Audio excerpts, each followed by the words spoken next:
Dat Nation, all your fears were not needed. Jaylon Smith is on your practice squad. The only player to get picked up was Calvin Throgmorton to the Carolina Panthers. So, rest easy. Your season is starting just how you wanted it to. Welcome in, everybody. It's time for the Who Dat Confessional podcast. Glad that you're here. Love that you're here. Who Dat to you. We're going to go over how the roster looks today. I told you probably look a little bit different, and shockingly, it does not. It's actually pretty much. But the practice squad has a whole slew of names I know y'all want to know about. If you don't know them already, you will know them by the end of the show. And then next week, week 1. Now, we do have this weekend off, so enjoy your college football. I know all you college football fans, we got like 5 straight days of college football. Enjoy. It is officially back. We have made it into the promised season. Every year, we must wait and do our time so we can enjoy the end of the year with all of our favorite sports. We've got football, hockey, those who watch it, baseball playoffs. NBA is going to be starting semi-soon. College football. It's just a great time to be alive. We make it all the way to the end of the year. And Abraham, maybe, just maybe, New Orleans Saints will sign Des Bryant. Welcome in, everybody. Who Dat to those who here early. Appreciate y'all. Bim, still Bill, Mr. Jerry, quite smooth with the Clippers. Fam, you can't come in with that type of name and not prove it. Let's see how well you do your fade. Let's see. Now, come on. You got to be providing proof in the Discord. We got to know how talented you are. Be kind. Good to see you. Creole King, Gundam, Kevin Prokop, Charles Como Jr., James Griffon, Abraham, everybody. Welcome on into the Who Dat Confessional podcast. For those that missed it, in our Tuesday edition, and this is on iTunes, Google Play, Spotify, all those other places. For those who missed it, we went over the 53-man roster as it was fresh, right after we had our 53-man roster. And then, of course, we had to then add our practice squad guys. So let's talk about the practice squad. Well, how about that? Y'all want to talk about the practice squad? Well, it doesn't matter if you want to talk about it because we are. We're going to talk about it because it's important. And if you didn't want to talk about the practice squad, why are you even at a New Orleans Saints podcast? Get serious, people. Get serious, okay? This is not a game. As our friend Jono, and I know he doesn't pronounce it Jono, but I do, because who pronounces his name correctly, says, this is more than a game. So, up on your screen, I went ahead and threw the practice squad edition. Let me read off your names real quick. We have got the following players. Jonathan Abrams, safety. Anthony Johnson, corner. Tony Jones Jr., running back. Yeah, that guy. You thought he was gone? He's back, baby. Kyle Phillips, defensive end. Lyndon Bowden, wide receiver. Jontre Kirkland, wide receiver. Anthony Orgy, linebacker. Ryan Conley, linebacker. Tommy Kramer, offensive guard. Jaylon Smith, linebacker. Shaq Davis, wide receiver. Nico Lalos, defensive end. Jordan Mims, running back. Mark Evans, the second, offensive tackle. Storm Norton, offensive tackle. And then finally, Jack Heflin. Those are your practice squad names.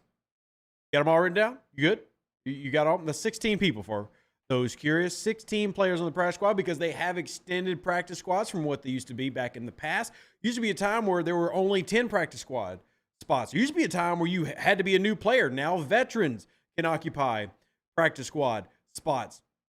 So we sit here now with, in my opinion, a roster that fans are probably pretty happy about it. Now, let me know if you disagree. If you are in the chat, and be honest, if you disagree, like there's somebody that's missing, pipe up, because that's the benefit of being at the live recording of the podcast is you can actually get your opinions thrown in so that the thousands of listeners that we have throughout the season can hear your thoughts too. So right now, if you have any name that's missing, who would it be? I think the only name I can honestly think of for most is going to be Bradley Roby, but I understand why they've moved on from him. There is a little bit of sense there. You save a little bit of money to the cap that you can put to next year. They personally are really high on Alontae Taylor and Ugo Amadi, both veterans in the league. Amadi being a little bit more of a veteran than Alontae Taylor, obviously, but still experienced, cheaper, and younger. So I see why they did it. Now, am I going to throw a hissy fit over losing him? No. Would I probably have liked to have? I mean, I liked Bradley Roby, but it also makes sense. at some point, every player reaches their peak, right? At some point, it's over. And I'm not saying it's over for Bradley Roby. I'm not trying to speak negatively of the man. I'm simply saying that you reach a point where this is going to happen, and it's all players. Bradley Roby might have been a surprise release, but he's also looking for a job now. Nobody's picked him up. So it's not like he got cut and 15 teams went after him. Now, I'm not saying he's not going to play in the league. I'm simply saying that a 31-year-old corner, his days are numbered at some point. And if New Orleans decided that they feel like they're ready to move on now, I get it. But now we need to wait and see. Because if it burns them, I know one thing that has gotten brought up was when Chauncey Gardner-Johnson left, everybody was happy and believing in Justin Evans. And that didn't exactly work out in the beginning of the season, but I think the situation is a little bit different with this one, but I still understand where that's coming from. Arnold says, I don't like Roby going. Completely get it. AJ says, I'm not crazy about the Roby move, and I get that. And then Creole says, would like to see Nick Anderson. Do you think if Roby took a pay cut, he would still be here? I don't know how they could have really structured Roby to take a pay cut, honestly, besides cutting him, because they'd already done the phantom years. They'd already done some of that restructuring before. I think it was just kind of one of those that it was time. And Creole, on your note for Nick Anderson, really cool guy, by the way. Just Nick Anderson is just cool. I like Nick. I want him to be successful, and I was rooting for him during this preseason period, and I hope that he ends up getting an opportunity. I really do, because the type of just person and energy that he gives out is dope. And I want nothing but success for people like him. I don't know what's going to happen with him, like what his future is, right? No clue. I can say that right now. I'm rooting for him to find his way. I'm not saying there's anything bad happened to him, but obviously he just got cut and he's going to have a tough road pushing into the NFL. But I still think that definitely an inspiring story, and I want nothing but the best for him. So we'll just see where that goes. Obvious question coming from a couple people. Why is Traquan Smith still on the roster? Well, as I talk about this a lot, and I know that people don't want to hear this answer. The reason Traquan Smith is on the roster is he does a lot of things well that the team values that, this is be real, most fans don't value and probably won't value. Now, to be real clear, Traquan Smith has been dealing with an injury. Been dealing with a groin injury throughout the entirety of camp and preseason. And I'm kind of going with it almost that he was a lock on the roster. And for better or for worse, that's just kind of how it has been. Now, we'll go ahead and give you an update real quick. He is currently missing practice now. He missed Tuesday's practice with a groin injury. So real quick, to give you a recap over the past week, just some injury updates. Kendre Miller missed today's practice with a hamstring injury. You had Traquan Smith, one I just mentioned, with a groin. Jameis Winston is still dealing with that wrist injury he had from the preseason game. He was held out Tuesday's practice. Lattimore, we're still watching on his knee. They did bring out a report saying that it is structurally sound and should be good to go, but they're just kind of playing it safe. And you do have Rashid Shaheed returning to practice. That's a huge positive, right? We like that. That's good. But yeah, it's Traquan just does the blocking well. He does the fundamentals well. He does contribute on special teams. I'm not arguing that he should be there or not be there. What I am saying is that from a football perspective, if you're a coach, he does a lot of things that coaches like. And we go from there, right? It doesn't mean that it would doesn't mean that's the same move that we would make, right? But at the same time, he's still here. And I will also add that if there is a silver lining to this, go look at your practice squad. The wide receivers that you probably wanted to be on the roster anyway are there. Example, DeAndre Kirkland, which I know a lot of people wanted because of special teams potential. Lynn Bowden, who I thought had a strong performance, not amazing, but strong. Shaq Davis, who a lot of people wanted. He's on the practice squad. So some of these names that you wanted to be there are here. They're in the facility. They are here on the team. It's not on the 53. But I completely understand. I do. And I know that I'm going to be answering that question quite a bit because he's one of those players that's left that fans are tired of seeing his name. It just is what it is. Right? He's, I mean, maybe the conspiracy theories are true. Maybe he really does have secret information. You know, there's a dossier he has on Dennis Allen. He's threatening to let it out.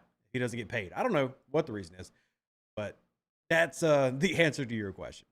Sorry. What happened to Kendre Miller? So he just suffered a hamstring injury. Now, they would not commit in the answer. Now, keep in mind that they are not obligated to give a injury report in a week that it does not have a game leading up to it. So they are not going to have like just a normal injury report that comes out this week. We will have that next week, but we don't have it this week. But they would not commit to whether this would impact his ability to play in game one. So we don't know. That doesn't mean it will. It doesn't mean it will not. It simply means that he has a hamstring injury, ended up having to miss practice today, and that, well, that's the thing. Also, I just realized that on my chart I put on the screen that I actually need to change that name because Ellis Merriweather was the running back on our practice squad, and we did release him today and added Tony Jones Jr. So, in fact, the graphic I put on the screen is slightly wrong. Y'all kind of keep that in mind. And don't judge me too harshly. I didn't realize it until just looking right now and comparing it to the list that we had. So in terms of Kendre Miller, I realize that that is a scary one because he's a guy that we need to be active, right? Like we didn't see much of Jamal Williams in the preseason and everything. I don't think we really needed it to, but we didn't. Kendre Miller showed that he's still a rookie, needed some time to grow. I think he will. I'm not saying there's anything negative about that. Simply saying that you want him to participate. And with Alvin Kamara now officially having started his 3-game suspension, he will not play for the first 3 games of the season. That means that like if Kendre Miller can't play, like if Kendre Miller cannot touch the field week 1 because of this hamstring injury, you're going in with your running backs being Jamal Williams and Kirk Merritt, and that's it. There's nobody else on the roster right now. They would have to bring somebody up from the practice squad, which in this case would either be Tony Jones Jr. or Jordan Mims, unless they just sign somebody off the street to play running back behind Jamal Williams. So it is something that we need to keep an eye on very closely. And I also am curious, you'll never play Taysom Hill at running back, but I am curious how much of those running snaps he could end up taking. But right now, the only running back that you have confidence in, no offense, Kirk Merritt, is Jamal Williams until we find out what's happening with Kendre Miller.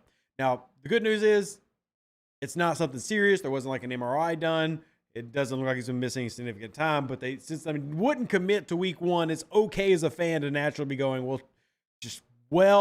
here we go again, the injury train. Completely get it. There's nothing wrong with that, but that is where we are. Rudy says, is there any way the Saints revisit the Kareem Hunt talks? Quite possible. Absolutely. The thing with Kareem Hunt, based on what we heard, Kareem Hunt was wanting like legitimate money. Now, he is still a free agent, and he visited multiple teams. And we don't know if that ends up going anywhere. There was reports that he was generating interest. Now, keep in mind that these are reports. Where that actually goes, who knows? Like, I can't say for certain. But there was reports by Tom Pelissero that Kareem Hunt was getting multiple teams looking into him and that he's currently trying to weigh his options. And what that really means, too, is money. I mean, the man is looking at money. So there are 4 teams across the NFL based on this report that are looking at him. We don't know who those are, though. At this point, I would assume that New Orleans is. Because, again, you're missing Alvin Kamara for 3 games. You got Jamal Williams, but Kendre Miller now injured. You wonder, are the New Orleans Saints one of those teams looking? I can't say for certain they are. But like I said, a report did come out just today that 4 teams were still interested and he was vying his offers. We'll see where that leads. And I think that it's really important for New Orleans to make sure they have this position on lock. And the reason I think it's important is because when you look around the league, yeah, passing attacks are great, but passing attacks take the longest to make sure they're set up. And I said this last year, and I was right about it, so it's a little bit of a back pat on myself. I said, look, I believe that May and Honey Badger both will look really good in the New Orleans Saints defense, but it will be a struggle because they are in a new system to start the season. I think the same is going to be said for Derek Carr. Do I think that Derek Carr is bad? No. But do I think that Derek Carr is going to come out and he's perfected everything week 1?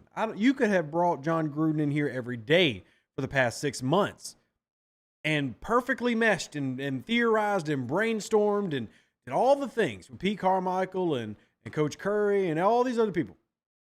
And I still would not say that the offense is going to come out and explode and be 100% ready. So to make up for that, while it continues to work through that, you need the running game to be going. And I feel like I'm almost talking bad about Jamal Williams. I'm not trying to, but this New Orleans team has always been, for 2 decades now, this team has been a running by committee team. This is not a team that goes hardcore 25 carries to 1. So with that in mind, even though look, do we need to go through a stat rehash with y'all? Technically, I'm kind of talking to myself here, but Jamal Williams, last year, bell cow. Like, the man carried the ball 262 times last year with Detroit. Jamal Williams is a every down type of running back if he needs to be. And New Orleans wants to use a committee, which I think is better. And by the way, Jamal Williams up until last year was part of a committee his first 5 years in the league. Every year with Green Bay and his first year with Detroit, he was a committee back. Last year, took more on a predominant role, was a 1,000-yard rusher, had 17 TDs. Mostly more of an effective short yardage guy. He's not a guy that's going to go between the 20s and typically dominate in distance and space, but he's really good at stacked boxes, goal line situations, red zone running, etc. So he can do it if you need him to, but that doesn't mean it's the best suit. And obviously, you want to put everybody in the best position you can for success. So I think that running back is now an immediate, oh crap, because we look at the offensive line as well. I think the offensive line starters are good. Hopefully, we're going to stay healthy, right? I don't want to speak any type of negativity to that going away. Hopefully, the New Orleans Saints offensive line remains healthy. And if that happens, this team can go a long way. We need all 5 of them to stay healthy. I will go ahead and point out, I'm not trying to speak anything out that I shouldn't be. Just want to point out a fact. I want to point out a fact for y'all real quick.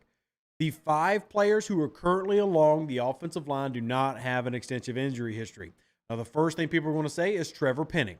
Okay, Trevor Penning does not have a history of injuries. Did he have issues last year? Absolutely. He did. That's 1 year. It's not a whole career of injuries. When we talk about an injury history, I would use an example of an Andres Pete as someone who's had an injury history. If Dr. Billy Oshie, one of our moderators, was in the chat right now, he would be jumping up and down the fact that we're acknowledging that Pete has an injury history. But McCoy does not have a significant history of dealing with injuries, year in and year out.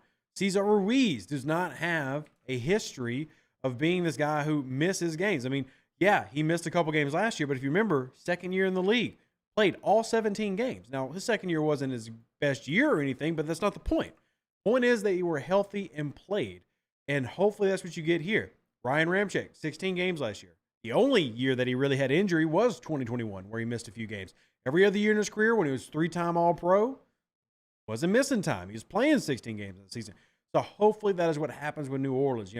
Knock on wood, rub your voodoo doll, say your prayers, whatever you need to do to get the juju to make it positive, do that. But truthfully, we're at a spot, I think, where we're lucky as fans to hopefully be having a healthy offensive line for the first time in a while, because I think we all still agree that we are not confident in the backups.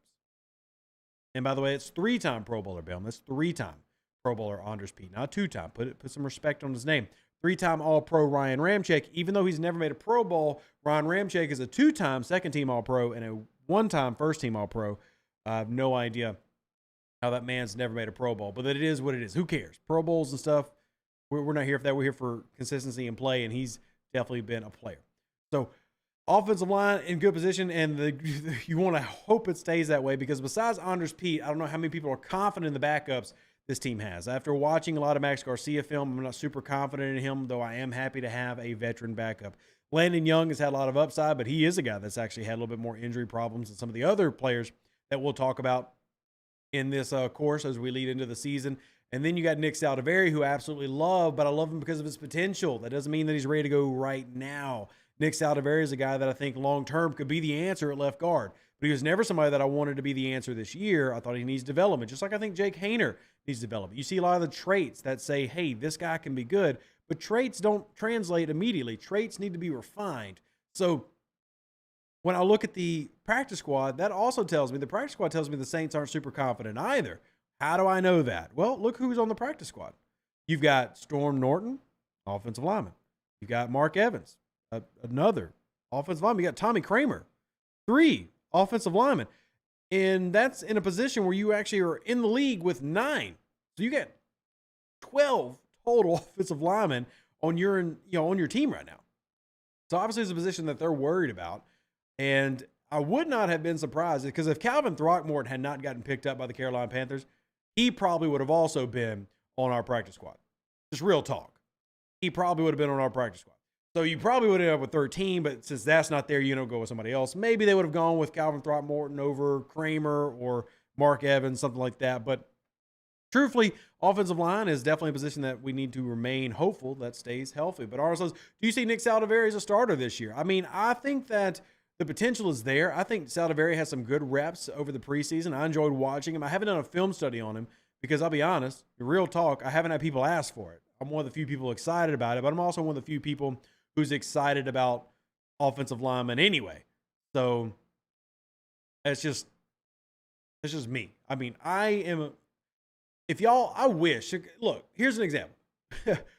When we started doing film studies this year, and I've done, I think, 7 film studies throughout the preseason, you know the ones that get the least amount of views? When I do offensive and defensive line. Because not everybody loves that. Like, I'm obsessed with O-line, D-line, the nuance to it, the raw, rugged power, just 2 grown, large men beating the snot out of each other. I love it. Most people want to talk wide receivers. They want to talk corners that get interceptions. They want to talk quarterbacks. And I respect that. So until the day comes, people like really ask about it, I probably won't do a film study on Saldiveri, but I do expect when I watch him and I look at, you know, the natural strength that he has and the mental processing that he shows from just that interior position. I think he has really nice FBI is what New Orleans Saints refer to it, what they call it. Some people say mental processing. The New Orleans Saints, at least under Sean Payton and their scouting, they wrote it down as FBI, football intelligence. And I think he has a lot of great potential. But I also think that he needs time to get there. I do think that the Saints have a great system for him to grow and learn in. I think he has all the physical tools to be a very good player, and he's somebody that I was hoping would become that new left guard future. And that's also me going on the assumption that Cesar Ruiz continues to trend upwards as he did last year. And that way your left guard would be Nick Saldiveri. Now, B. Con says, I love it. Probably why I like boxing and MMA. There is a lot of similarities. There's a lot of hand fighting. You need great footwork. You got to have amazing core strength. You got to understand center of gravity and balance. A lot of similarities between offensive, defensive line, and MMA. So there you go. But truthfully, I mean, people get excited, and I understand this. Most fans get excited about the things that score points. Wide receivers who can catch a 40-yard pass down the field. A quarterback who can throw it from his knees 60 yards. I mean, I get it. That's exciting. But for me, there was a rep, and another great example. I know I'm rabbit trailing, but those who are used to the Who Dat Confessional podcast, this happens sometimes. I was watching some tape on X/Twitter because there are a couple of people who put out tape that I follow, whether it be for the upcoming Senior Bowl, which is after the season every year and stuff like that. And just watching this college dude has one of the most powerful hump moves I've seen in years. Very similar to David Onyemata when he could pull the hump move. For those that don't know, hump move, a very move made famous by Reggie White, the famous Green Bay Packer. And I like that. I quote tweeted it and said, not many things make me go, holy shit. But I did it. And then like 2 people commented and 2 people liked it. And then I made a comment. I made a whole thread about, yo, look at A.T. Perry, and bam, it blows up. So it just kind of goes to speak to what the fans like. And I completely understand. But anyway, off the rabbit trail, good to see you, Truth Hurts. Glad that you are coming in, Arnold. But there's the long-winded answer. Now, Bim, I count all Pro Bowls because Drew Brees was an alternate in multiple Pro Bowls, but I'm going to count every Pro Bowl Drew Brees went to. I don't care if you're an alternate or not. You made the Pro Bowl. It counts. It goes on your resume, and it certainly goes on any future Hall of Fame resume you want to have, whether it's the Team Hall of Fame or the League Hall of Fame. Because I promise you, whether or not we can sit here and debate how valid a Pro Bowl title is to a player in terms of how good they are this season, but I can tell you it definitely matters when these guys are getting their contracts done. It definitely matters when it comes to should this guy be in the Hall of Fame. I mean, so I'm going to count them all. I'm going to count them all. But Ray says, I love to hit and be hit because I'm a kickboxing guy, but love the comps. Hey, everybody's allowed to enjoy what they like, right? At the end of the day, we're all just trying to have fun in this sport that we are hopefully all equally obsessed with. Maybe a little bit more. Arnold says, I thought Throckmorton was solid. We should have kept him. I think the only thing there is the only way to have kept him, because remember, he got waived and then he was picked up by the Carolina Panthers. The only way to have kept Calvin Throckmorton would have been to cut somebody on this roster. Was Calvin Throckmorton better than Nick Saldiveri? Maybe by a smidge. I wouldn't honestly say by a lot, but Saldiveri's a rookie, and Throckmorton is a several-year veteran. Saldiveri has the traits that tell you that he could be a starter in the league. Calvin Throckmorton is going to be a career backup, and there's no shame in being a career backup, by the way. And maybe he gets a shot to start, and maybe he gets a couple years of starting in. But Throckmorton does not have the profile and the potential future that a Saldiveri does. So I wouldn't cut it. Throckmorton is not going to be your primary center, so you're not going to back up Eric McCoy with him. And then beyond that, he definitely is not better than Honors Pete, even though I believe that Honors Pete has taken steps back. So I don't really know if New Orleans had a choice. Like, I get what you're saying. I get what you're saying, because we want to build the best roster possible. But truthfully, unless you would have just kept 10 offensive linemen, which means now we got to discuss who do we cut instead. Do we cut, and I know the first name Arnold's going to be like, cut Traquan Smith. Maybe. But truthfully, if you're just comparing apples to apples, I don't think there's anybody that the New Orleans Saints kept along the offensive line that I would have gotten rid of to keep Calvin Throckmorton. But I also respect the truth that he's a stable veteran, that you know what he is. And we do talk about the value of known commodities. So there's a little bit of truth to that too. So October says it's terrible that they gave a spot to Traquan, who is never open and usually hurt. The blocking excuse is so weak. Well, I'll be very clear. It's not an excuse. It's just a fact. But there is nothing wrong with not liking that fact. It's not an excuse. Some people value different things.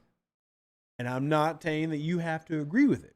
I'm also saying it's not an excuse. It's not like oh, well, that's why we did it, so now you have to like it. That's not what's being done here. It's just they value what he can bring as a veteran in the locker room. They value what he can bring on the field. But I'll be clear. Y'all know, it's not like I'm on the TQS hype train over here. I've been ready for him to move on for 2 years. But I will also say that I said this during the preseason.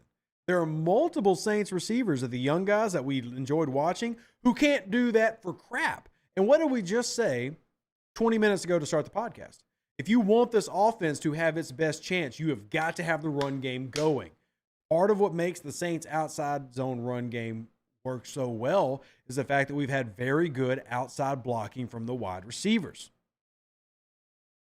So it's one of those, like, you can't have it every way, because if we would have kept Shaq Davis and, Kirkland and gotten rid of Keith Kirkwood and Traquan Smith, you basically got nobody in that receiver room who can block, and you just took away the outsides of your running game. And I think that's going to be very important early on. Now, do I think that Traquan Smith is on this roster all year long? Hopefully, as the roster grows or as the offense grows, that's not the case. But I think that the real key here is it's not always about who's the better player one-to-one, as much as it can be about who is a better player for this team right now for what we need. Like, who's going to be the best team player? And as wild as it is, that doesn't necessarily, for a wide receiver, always translate to being able to catch 10 passes for 120 yards and a touchdown. Now, if there was truly a better, and I said this during the preseason, and I said this during camp, had Shaq Davis been like this dominant blocker, yeah, maybe. And honestly, if you were listening, Lynn Bowden, if you were listening, Shaq Davis, if you were listening, basically the entire practice squad, but if you were listening, John Trey Kirkland, you want to make the Saints roster? Like, you want to kick Traquan Smith out? Become an absolute dog in the next couple of months at blocking. I'm being honest. I'm being serious. Because this Saints offense needs to be able to run the ball well, because you cannot realistically expect Derek Carr. Look, I love Derek Carr. I wanted Derek Carr years ago before Jameis Winston. I said, look, if there's somebody that's replacing Drew Brees that I could just grab from the league, it'd be Derek Carr. I said that on the show. I said him, and then I had Russell Wilson ahead of him, but I said both of them. Traquan Smith's a role player, and you need your running game to work, because you can't just come in and expect Derek Carr to dominate as a passer. That doesn't mean I think that he's going to do bad, but the same way that Honey Badger is an elite player at his position, but needed weeks to adjust to a new system before he really started popping off with his defense, I think Derek Carr's going to have the same thing. I don't expect Derek Carr's week one to be 350 yards and 3 TDs. I expect Derek Carr's week one to be like 220 yards and 2 TDs and a win. So you're going to have to work your way up there, and you need to be able to have an effective run game. And I'm hoping that veterans like Kirkwood and Traquan Smith and their little bit of blocking, whether we like it or not, contributes to that. Now, if it's not, kick them to the curb. But I'm simply explaining the logic, and it's not always a one-to-one. Do I believe that Shaq Davis can come in right now and be just as good of a wide receiver? Probably. Yes. Yes. Is that going to happen? I don't know. I would honestly be shocked if Traquan Smith plays 17 games this year. I really would. I truly would. And I'm not trying to say that just to get your hopes up. Just being honest, I would. And let's see where it goes from that.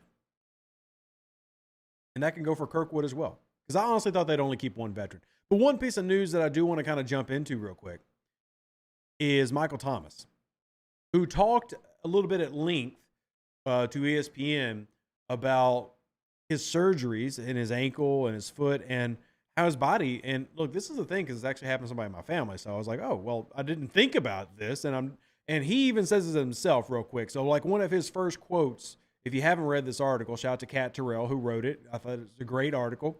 Came out 2 days ago. Talked about Thomas and getting a little bit into background about his surgeries. Now, his first words were, I don't want to use this as an excuse. But what he's talking about, he says they put hardware in and sometimes your body rejects the hardware. Now, this is a real thing. Like, this is a medical thing. This is not something he's just talking out of his ass. That is a real thing. And apparently that is one of the reasons that he had so many setbacks with his healing process. Now, the whole point of this is that everything's good to go now. So we're no longer there. But he said that in some instances after some of these surgeries, he's kind of like that 1% where his body was simply rejecting what they were trying to use to make him better. Now, he's not. All right, so no issues now. And Ronald Curry talked about this. For those who know, Ronald Curry's been calling some of the plays in the preseason. He's the quarterback's coach. And he just said that, hey, Michael Thomas did nothing wrong in his rehab. His body just did not react to the surgeries like they expected it to. So that ended up being part of his setback in like the 2021 season and in June of 2021 when he had all those setbacks. So all of that to say is he should be healthy now. Let's hope that ends up being the case. But it also is good to get that context. It's a real medical thing. I mean, you think about it, your body is not meant to have a piece of titanium or, aluminum or whatever they decide to throw in and screw into your ankles and feet. That's a foreign object, and your body's going to try to get rid of that, and it can react especially adversely in extreme situations. So if that is truly part of why it took him so long to rehab, but he's also better now, it's a reason to hope that he can return to a semblance of what he was before.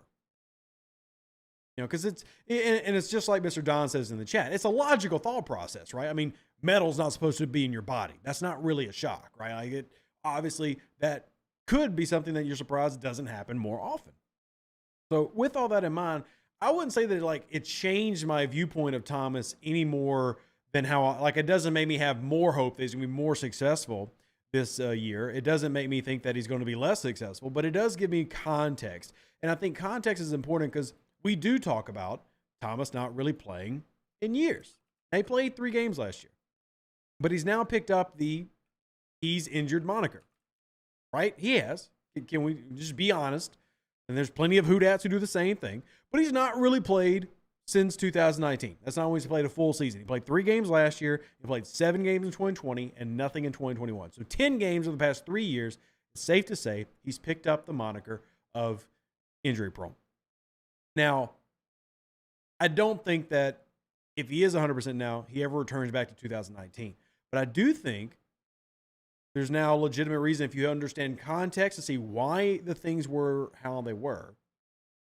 Oh, okay, well, now we can actually have a better ability to look into and say, okay, even if he's 80% now, that problem's gone, he can contribute. So we'll see what we end up getting from Michael Thomas. Obviously, 2019 was insane. He was Offensive Player of the Year, first team All-Pro, Pro Bowler, setting NFL records in catches, which is insane because he did it in a 16-game season. All he's got to do, man, and I've said this so many times on the show, all he's got to do is 700, 800 yards for me and 6 to 8 touchdowns, and he's had a fantastic year as a huge contributor. So can't wait to see what happens. It didn't give me any more hope And I'm curious if if it gives you any feeling in either direction. It didn't make me think that things are going to be suddenly just back to 2019 and he's going to have 150 catches again and he's going to have 2,000 yards receiving. He's going to have 15 touchdowns. It doesn't make me feel that, but it does. I do appreciate the knowledge and the context that it wasn't him not wanting to recover. It wasn't him having an issue with the franchise. It wasn't him being a diva. It truly was medical. And I appreciate learning that knowledge. Mr. Don says it makes me view him differently and not as just fragile. I don't view him as the Grant Hill of the NFL anymore. Don't expect him to catch 140 passes. I'd be happy with 80 for 1,100 yards and 6 to 8 TDs. Oh, Millie says, what the Saints are going to do about running back. Yeah, we got Jamal until AK's back. Who will help him? Game 1, Kendre Miller looking like injury prone. And fans throw around the word injury prone as much as humanly possible, it seems. There's no evidence to say that Kendre Miller is going to miss week 1 so far. We did talk about that earlier in the show, Millie. If you get a chance to listen on the rewind on iTunes, Google Play, Spotify, YouTube, etc. But short answer is I hope that they're still looking around. We actually talked about Kareem Hunt is fielding offers from apparently 4 different teams. We'll see if that's just rumor mill or if the buzz is real. And then for New Orleans, the only other running back on the roster is actually the former wide receiver. That's Kirk Merritt. Now, you do have Tony Jones Jr. on the practice squad. New Orleans let Ellis Merriweather go for Tony Jones Jr., which I'll be honest, I would have rather just stuck with Ellis Merriweather. That's just me. The New Orleans Saints decided that they'd rather have Tony Jones Jr. on the roster or on the practice squad, rather. Sorry, they're not on the roster. But, yeah, that was a little bit of a weird one for me. But either way, if Kendre Miller is going to miss week 1, you either have to lean very heavily on Jamal Williams, who did have basically a bell cow role last year. You will have to hope that you can get a little bit more contribution out of maybe a Taysom Hill than you had originally potentially planned. But I do agree that is something that you need to pay attention to. It's kind of out of nowhere. Peyton says, what do you think about Foskey? Seems like he was a little shaky at first, but he's developing and coming along. He's doing exactly as I expect him to do as a rookie who had developmental traits. I have the same projection for him that I had for Peyton Turner and that I had for Marcus Davenport. I do not expect greatness from year 1. I expect flashes. And then I expect him to be a legitimate fighting for the starting spot year 2, year 3. Now, that doesn't make it bad. It just means that I don't have like this just overwhelming confidence in him year 1 because he came into the league with developmental traits. And that's okay. Those type of guys need polishing. Now, we can debate all day long on whether we should be drafting these guys in the first round and the beginning of the second, right? That's completely fine. Everybody can debate that all day long. I got no problem with it. But that doesn't change what I expect them to do during a game. Like, all I do is I look at the traits that a player presents, and I base my expectations based on what they can do and what they potentially can become. Where they got drafted doesn't matter to me. And I didn't expect him to be an immediate starter this year, but I do expect him to continue to improve. And I do agree with you that he improved as the preseason went along. You saw him start to do a little bit more in terms of, one, using the toolbox, as in getting multiple moves. You did not see him necessarily develop a full pass rush plan, but you did see consistent improvement. In terms of his game speed, you saw pretty consistent improvement, and that was one that I was probably the biggest on, was seeing his game speed get better. Still a lot that I'd like to see improve from him. But overall, I do think that he took steps, and he's somebody that I expect to see when they do their pass rush packages. I'd be very surprised to not see him be making regular appearances, put it that way. I would be very shocked to not see him making regular appearances. Steel Bill says we need to let Kendre Miller heal completely.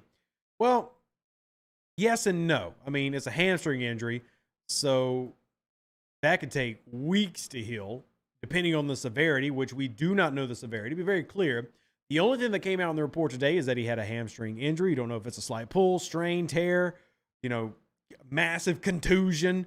We don't know. All they said was they would not commit to explaining how this could affect week 1. But as I said, and this goes for every player that has had injuries. Remember, we have a lot of groin injuries this year, like Rashid Shaheed, stuff like that. They are not obligated to reveal the extent of an injury until the week of the game, which is next week. So they don't have to answer Nick Underhill when he asks, well, does this mean he's going to miss week 1? They don't have to answer that. They will have to submit an injury report through the league next week, and then maybe we'll have a better idea. But if he's got like a severe strain, sure, you rest him. If it's a light injury, I don't think you need to rest him. It really depends on what is the severity of this injury, and we have no clue. Like, we don't even have enough injury to make a conjecture about what time he should miss because we don't know the level of injury. Because a hamstring can literally be something that holds you out for a couple months or something that you don't even miss a single week from. I mean, we just have no clue. So we have to kind of play this one by ear, see how it goes, and just simply wait. Because all that got reported was that he missed today's practice with a hamstring injury. And there's no like status to it, there's no doubtful to put with it. There's no questionable. It's just, it is what it is. And we simply have to wait. Which I know is a painful point. Like, nobody wants to sit there and wait for injury information, but we don't really have a choice. We really don't have a choice. Don says hamstrings are tricky. Could be 1 week or 8 because they are very touchy, like groins. Touchy groins. Okay. Is it me or is the stream glitching? Oh, smooth. Don't worry. It's not just you. It is called me having Comcast, the worst ISP in the world. Apologies for that. I wish I had more control over that, but I have no control over it. Marshall Lattimore is one of the most underrated players in the league. I completely agree. And October says this is going to be the Lattimore Island. Rocks out. All wide receivers are going to be running routes. Hopefully, with interceptions at the end of them. Running routes and cuffs. I probably would have helped if I read the last portion of that sentence. That would have been very helpful for me to have done that. But I didn't. So, rip me. But yeah, I am here for that. Now, speaking of injuries, Lattimore one we did kind of hit on a little bit earlier, but it looks like his knee is fine and good to go. So hopefully that's not going to be a lingering problem throughout this year. But word on the street is Lattimore is going to be good to go for week 1. So that's positives. We love that. Week 1, Lattimore being good is a huge thing. And I think that is something that we've needed. We need Lattimore, one of our few stars, especially